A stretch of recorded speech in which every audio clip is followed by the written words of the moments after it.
Star heroine Rashmika సినీ journey గురించి అందరికీ తెలిసిందే. చెలోతో మొదలైన ఆమె ప్రయాణం చావా వరకు వరుస విజయాలతో కొనసాగుతోంది. ఆయా సినిమాల్లోని క్యారెక్టర్ల ద్వారా ప్రేక్షకుల్లో తనకంటూ ఒక ప్రత్యేక గుర్తింపును కూడా తెచ్చుకుంది. రీసెంట్గా ముంబైలో చావాకి సంబంధించిన ఒక కార్యక్రమం జరిగింది.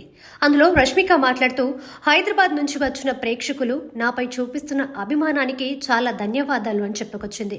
ఇప్పుడు రష్మిక చేసిన ఈ వ్యాఖ్యలపై కొంతమంది కన్నడ ప్రజలు సోషల్ మీడియా వేదికగా ట్వీట్ చేస్తూ, విరాజ్పేట్ హైదరాబాద్కి వచ్చిన సంగతి మాకు తెలీదే, వేరే ఏరియాలో ఉన్నప్పుడు సొంత ప్రాంతం గురించి చెప్పుకోవడానికి వచ్చిన ఇబ్బంది ఏంటంటూ ట్వీట్ చేస్తున్నారు.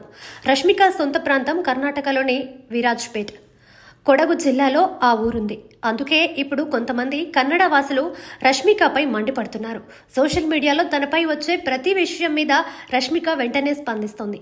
ఈ నేపథ్యంలో తన సొంత రాష్ట్రం వాళ్ళు తనపై చేస్తున్న వ్యాఖ్యలపై ఎలా స్పందిస్తుందో చూడాలి. రష్మిక ఇప్పుడు కెరీర్ పరంగా చాలా బిజీగా ఉంది.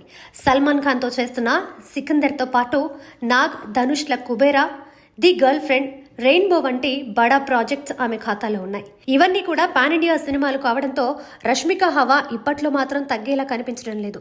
చావాలో తను పోషించిన యేసుబాయి క్యారెక్టర్కి ప్రేక్షకులు, విమర్శకుల నుంచి మంచి ప్రశంసలు దక్కుతున్నాయి.